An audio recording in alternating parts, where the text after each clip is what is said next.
Okay, gents, some of these plays we've already talked about, but for those guys who didn't make it to Millersville camp and some of the younger guys, this is all great review for you. All right, first thing, let's start off with the buck here. Your guard pulls, so what do? You follow him over the top. Hey, but if you're pulling, most likely what's coming? Something out of the backfield, or maybe that offensive tackle climbing to the second level. Here, you should have gone under that offensive tackle. So we're always going under a climbing offensive tackle. On this play, the Mike backer's guard is going to block down. That read tells the Mike backer to come and fill this gap right here. Now let's look at our buck backer. His guard is going to pull. So that tells you should be floating over top. So when done correctly, it should look just like this. A drill that we have done over and over again. All right, first thing I want to point out on this play is our alignment. Without the lines on the field, it's difficult to tell, but it looks like we might be about 3.5 yards off the line of scrimmage. We should be at toes at 5. We need that extra 1.5 yards to give us more time to process the play, process the reads. Otherwise guards and tackles are coming up to us pretty quick. Overall, this play is a success for the defense, but it has everything to do with the defensive line here, not the inside linebackers. It's difficult to criticize a play like this when it does look pretty good, but more often than not, if we don't follow these rules and if we continue like this, it's going to hurt us more than it's going to help us. So let's look at where we're breaking down.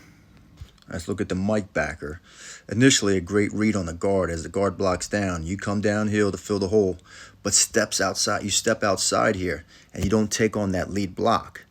If you meet that lead blocker at the line of scrimmage in a narrow gap like that, now it's about getting physical. Here's your opportunity to blow that lead block up. And many times, if you blow that lead block up, you're going to throw him right back into the ball carrier. But what you do is you step outside, you try to take the out route, and that's not your responsibility. You just have to do your job. I'm going to remind you guys, you do not have to be the person that makes the tackle. If you're the guy that blows up that block and it makes that ball carrier bounce out, then the safety comes down or the outside linebacker is going to clean that up. But your job is to fill that initial gap. Okay, great job getting cloudy to clear on this play. But as you cross that line of scrimmage, you have to prepare yourself for either making a tackle or taking on the block. Because it's hard to see on the other side of that wall of bodies what's happening over there. So when you're coming downhill, you really have to be in that linebacker stance that we're always practicing. Come to balance, be ready to make a tackle or take on a block. All right, good job here, fulfilling your responsibility on the run fit.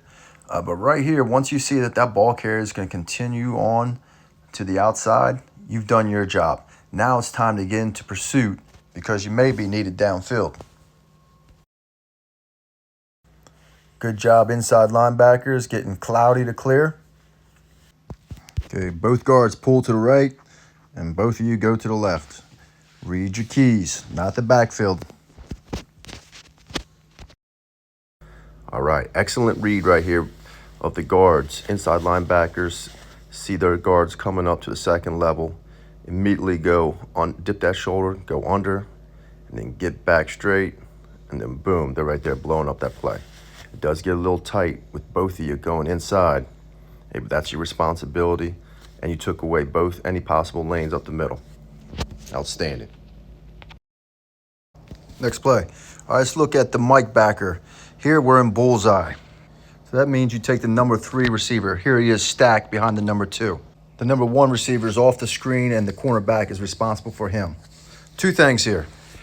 If the outside linebacker communicates with you that you guys are going to roll it, that means the inside linebacker will take that guy that comes in, and the outside linebacker will take the receiver that goes out. Next thing about bullseye. Now you have a real challenge here as an inside linebacker. You have to read your number 3, and you're also reading your guard that's in front of you. What we're going to ask you to do here is give more diligence to your number 3. So that means slow down on the run fit, and your responsibility's there. Okay, one more thing about this play. Now, if you look at your guard here, your guard read on this guy is telling you run. He comes off the line of scrimmage, he's coming at you, and you go under him. So everything about that guard is telling you run. All right, but again, we're just going to remind you, when you're in bullseye, your number 3 receiver is your primary of importance. And just understand, him coming off the line of scrimmage, yes, that is an illegal man downfield. The refs might say it, they might not. But it's just one of those things we got to deal with. But the most important thing to remember from this, still trust in your reads. But when in bullseye, just give a little bit more attention to your number 3 receiver. All right, here's a great example of our guard read drill. The guard on the left is going to pull. Guard on the right blocks down. Brody comes down, fills his gap. Great job. Crane flows over the top. But right here, I think you get a little too wide and leave that cutback lane open for that running back. As you're coming downhill towards the line of scrimmage, you want to stay as tight as possible to that last man on that line of scrimmage. All right, on this play, the linebacker starts going backwards. The first step is backwards. We got to be more aggressive. Like I said, our first step is a 6-inch step towards the direction of the first movement. I'm going to say it again. The guard is your key read, not the backfield. This linebacker stares into the backfield, ignores his pull, the guard that's pulling, and as he's looking in the backfield, the offensive tackle climbs up and takes him completely out of the play. The guard is your key read. We are successful when we read our keys. All right, check out this play. I hate to use an example of another team. We should be using an example of us. But watch how fast this guy responds to his guard read. This is how we need to read our guards and react.